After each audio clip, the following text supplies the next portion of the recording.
ఈ అనంత విశ్వం యొక్క మనుగడ శక్తి అనే మూలస్తంభంపైనే ఆధారపడి ఉందని మానవుని నమ్మకం. అయితే ఈ శక్తి ఎక్కడ నుంచి ఏ విధంగా ఉత్పన్నమవుతుందో నేటి సైన్స్కి అంతుచిక్కని ఓ ప్రశ్నగా మిగిలిన పలు పురాతన నాగరికతలు మాత్రం ఆ శక్తికి ఒక అర్థాన్ని చెప్పే ప్రయత్నం చేశాయి. అటువంటి నాగరికతలలో నేటికీ భూమిపై మనుగడ సాగిస్తున్న ఏకైక నాగరికత మన సనాతన ధర్మం. మన ధర్మంలో సృష్టిని నిలబెట్టే ఆ శక్తినే ఆదిపరాశక్తిగా పేర్కొనడం జరిగినట్లు మన వేదాలు, ఇతిహాసాలు వెల్లడిస్తాయి.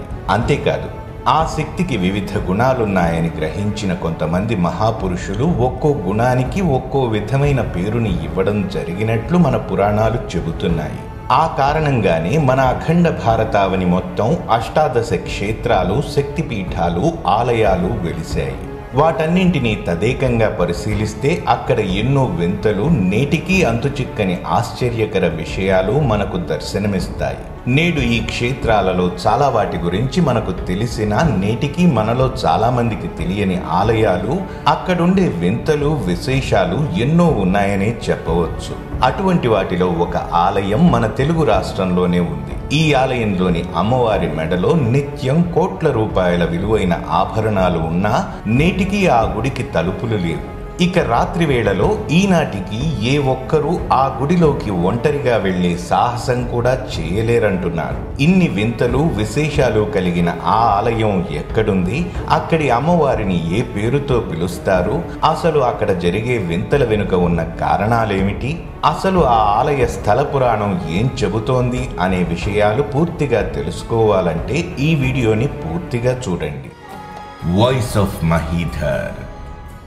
మన దేశంలో ఎన్నో ఆలయాలుండగా వాటిలో అనేక పురాతన ఆలయాలలోని దేవతామూర్తులు అన్ని స్వయంభువులేనని ఆయా క్షేత్రాలలో ఉన్న అనేక ఆధారాల ద్వారా మనకి తెలుస్తుంది. మరీ ముఖ్యంగా శక్తి స్వరూపంగా భావించే అమ్మవార్ల ఆలయాల విషయానికొస్తే మనలో చాలా మంది 18 శక్తిపీఠాలలో కొలువైన శక్తి స్వరూపాలనే కాకుండా వారికి ప్రతిరూపాలు లేదా ఉపశక్తులుగా భావించే అమ్మవార్లను గ్రామదేవతలుగా అనాదిగా కొలుస్తున్నాం. అటువంటి గ్రామదేవతలలో ఒకరే మన ఆంధ్రప్రదేశ్లోని నెల్లూరు జిల్లాలో సూళ్లూరుపేట అనే గ్రామంలో కొలువైన చెంగాళమ్మ పరమేశ్వరి మాత.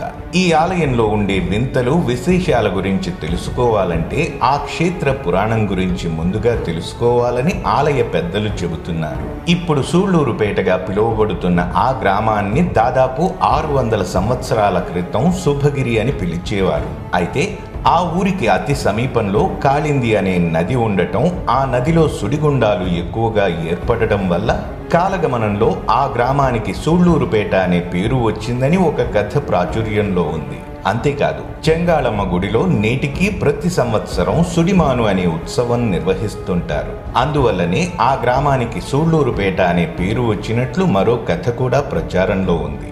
ఇక పూర్వం శుభగిరిలో ఉండే ప్రజలలో చాలా వరకు పాడి పంటలపైనే ఆధారపడి జీవించేవారని చెబుతారు. అందువల్ల ఆ గ్రామంలో ఉండే పెద్దవాళ్లు దాదాపు ఉదయం వేళలో పంట పొలాలలో పనికి వెళితే కుర్రవాళ్లు మాత్రం పశువులకు కాపలాగా తిరిగేవారు. ఇలా ఒకరోజు పశువులను కాచే కొంతమంది కుర్రవాళ్లు స్నానం చేయడానికి ఆ కాళింది నదిలో దిగడం జరిగింది. అయితే వారిలో ఒక్క అబ్బాయి మాత్రం ఆ నదిలో వచ్చిన ఒక సుడిగుండంలో చిక్కుకుపోయి నీటిలో మునిగిపోతున్న సమయంలో ఏదో ఒక బలమైన వస్తువు ఆ కుర్రవాడి చేతికి చిక్కడం జరిగింది. దాంతో అతడు ఆ వస్తువుని బలంగా పట్టుకోగా కొంతసేపటికి ఆ సుడిగుండం వీగిపోయి అక్కడి నీరు ప్రశాంతంగా పారడం మొదలుపెట్టింది. అది గమనించిన ఆ కుర్రవాడు మెల్లగా ఒడ్డుకు చేరుకుని అక్కడ జరిగిన విషయాన్ని మొత్తం తన స్నేహితులకు చెప్పాడు. దాంతో వారంతా కలిసి నదిలో దాగున్న ఆ వస్తువు ఏంటో తెలుసుకుందామనే కుతూహలంతో విశ్వ ప్రయత్నాలు చేసి నదిలో ఆ వస్తువుని అతి కష్టం మీద బయటకు తీశారు. తీరా చూస్తే దాదాపు 8 చేతులతో ఒక్కో చేతిలో ఒక్కో ఆయుధం పట్టుకుని ఒక కాలితో రాక్షసుడిని తొక్కిపట్టి ఉంచిన పెద్ద అమ్మవారి విగ్రహమని ఆ కుర్రవాళ్లు గ్రహించి భయంతో ఆ విగ్రహాన్ని అక్కడే నేలపై పడేసి ఊరికి పరుగులంఘించారు. అలా వెళ్లిన పిల్లలు వారు చూసిన విషయం గురించి ఊరిలో వారందరికీ చెప్పగా అప్పటికి చీకటి పడటంతో ఉదయాన్నే వెళ్లి అదేంటో పరీక్షిద్దామని పెద్దలందరూ తీర్మానించుకున్నారు. అయితే ఆ రోజు రాత్రి ఊరి పెద్ద కలలో ఒక స్త్రీ, నేను ఎక్కడ ఉన్నానో అలాగే ఉండని, నన్ను కదపవద్దు, అక్కడ నుంచి పంపించవద్దు అని చెప్పిందట.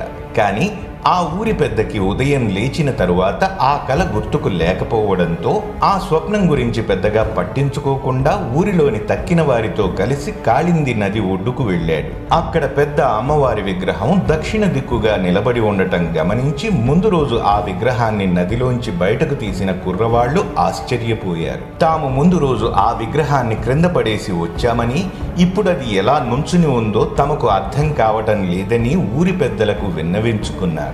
ఈ విషయం విన్న పెద్దలు కాస్త ఆశ్చర్యపోయి ఆ తరువాత దక్షిణ దిక్కుగా ఉన్న విగ్రహాన్ని అక్కడ నుంచి వేరే చోటుకు తరలించి తూర్పు దిక్కుగా నిలబెడదామని నిర్ణయించుకున్నారు. అనుకున్నదే తడవుగా అక్కడికి వచ్చిన ప్రతి ఒక్కరూ ఆ విగ్రహాన్ని కదిలించడానికి ఎన్ని ప్రయత్నాలు చేసినా అదంతా వృధా ప్రయాసగానే మిగిలింది. అప్పుడు శుభగిరి ఊరి పెద్దకి రాత్రి వచ్చిన కల గుర్తుకు వచ్చి ఆ విగ్రహాన్ని అక్కడే ఉంచి అక్కడ చిన్న పాకను ఏర్పాటు చేసి ఆ తల్లికి పూజలు చేయడం మొదలుపెట్టారని స్థల పురాణం. ఇక ఆ తల్లికి చెంగాళమ్మ అనే పేరు రావడానికి వెనుక కూడా ఒక పురాణ గాథ ప్రాచుర్యంలో ఉంది. ఆ కాలంలో శుభగిరి ప్రాంతంలోని ప్రజలు తెలుగు, తమిళ భాషలు మాట్లాడడమే కాకుండా అధికంగా తమిళ పడిగట్లను పాటించేవారు. అందువల్ల ఆ గ్రామ ప్రజలు తేన్కాళి అని పిలవడం మొదలుపెట్టారు. తమిళంలో తేన్ అంటే దక్షిణం అని, ఆ తల్లి చూడడానికి కాళీమాతలా ఉండటం మొత్తంగా దక్షిణ దిక్కుకు చూస్తున్న కాళీమాత అనే అర్థం వచ్చేటట్లు తేన్కాళి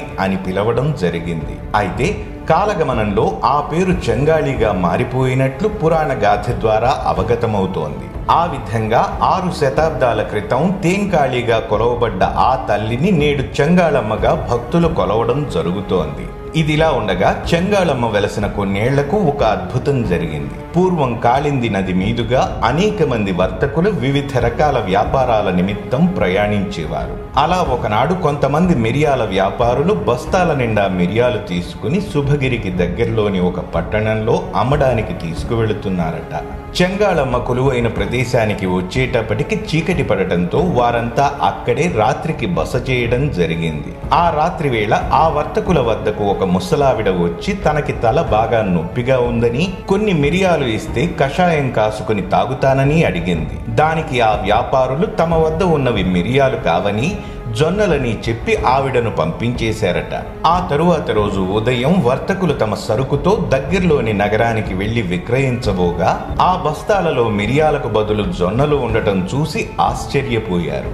జరిగిన వృత్తాంతం మొత్తం ఆ నగరంలోని ఒక పెద్ద మనిషికి చెబితే అతను విషయం గ్రహించి ఆ వర్తకులు బస చేసిన ప్రాంతానికి కొంత దూరంలో వెలసిన అమ్మవారి గురించి, ఆమె మహిమల గురించి తెలియజేసి రాత్రి వచ్చిన ఆ ముసలావిడ ఖచ్చితంగా వారిని పరీక్షించడానికి వచ్చిన తేన్కాళి అమ్మవారని చెప్పాడు.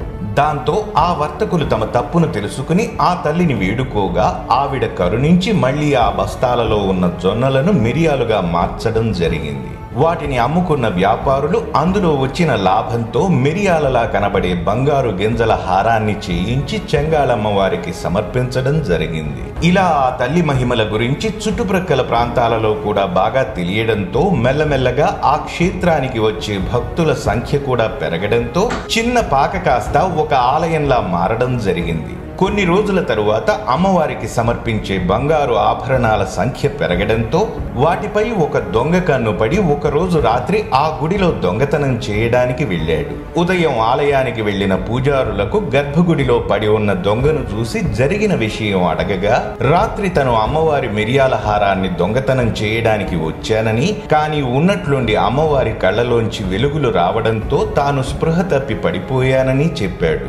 దాంతో చెంగాళమ్మ గుడికి తలుపులు పెట్టడానికి నిర్ణయించుకున్నారు. అనుకున్నదే తడవుగా 2 తలుపులు చేయించి వాటిని గుడికి తెప్పించే సమయానికి చీకటి పడడంతో ఆ గుడిలో ఉన్న మద్ది చెట్టుకి వాటిని జారబెట్టి మర్నాడుదయం వచ్చి వాటిని బిగిద్దామనుకున్నారు. కానీ ఆ రోజు రాత్రి ఊరి పెద్ద కలలో అమ్మవారు కనబడి తన గుడికి తలుపులు వద్దని, తను ఎప్పటికీ బయటకు చూస్తూ తన భక్తులను రక్షించుకోవాలని చెప్పిందట. ఆ మర్నాడు ఉదయం ఊరి పెద్ద రాత్రి కలలో జరిగిన విషయాన్ని గ్రామ ప్రజలకు తెలియజేసి అందరూ కలిసి చెంగాళమ్మ వారి ఆలయానికి వెళ్లారు. అక్కడ ముందు రోజు మద్ది చెట్టుకి జారబెట్టిన తలుపులకు కొమ్మలు, ఆకులు మొలచి ఆ చెట్టులో భాగంగా మారిపోయాయట. దాంతో అప్పటి నుంచి ఇప్పటి వరకు చెంగాళమ్మ ఆలయానికి తలుపులు పెట్టించలేదు. ఆ కారణంగానే ఇప్పటికీ ఆ ఆలయంలో దొంగతనం జరగకపోవడమే కాదు, రాత్రి వేళలో ఒంటరిగా ఆలయంలోకి వెళ్లే సాహసం కూడా ఎవ్వరూ చేయరు. ఇప్పటికీ వీధిలోంచి చూసినా అమ్మవారి విగ్రహం స్పష్టంగా కనిపించడం ఒక వింత అని చెప్పవచ్చు. ఇప్పటికి దాదాపు 6 శతాబ్దాల క్రితం వర్తకులు సమర్పించిన బంగారు మిరియాల హారం పర్వదినాలలో అమ్మవారికి అలంకరణగా వేయడం జరుగుతుందని అక్కడి పూజారులు చెబుతున్నారు.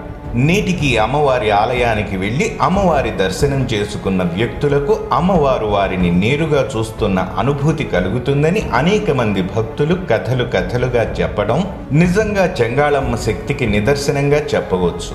అంతేకాదు, అమ్మవారి మహిమను తెలుసుకున్న నేటి శాస్త్రవేత్తలు సైతం నెల్లూరు జిల్లాలోని శ్రీహరికోట నుంచి శాటిలైట్ ప్రయోగం జరిపే ముందు తిరుమల శ్రీ వెంకటేశ్వర స్వామి దర్శనం చేసుకోవడంతో పాటు సూళ్లూరుపేటలోని చెంగాళమ్మవారి దర్శనం చేసుకున్న తరువాతే రాకెట్ ప్రయోగం జరిపారంటే ఆ తల్లి మహిమ ఎంతటిదో తెలుసుకోవచ్చు.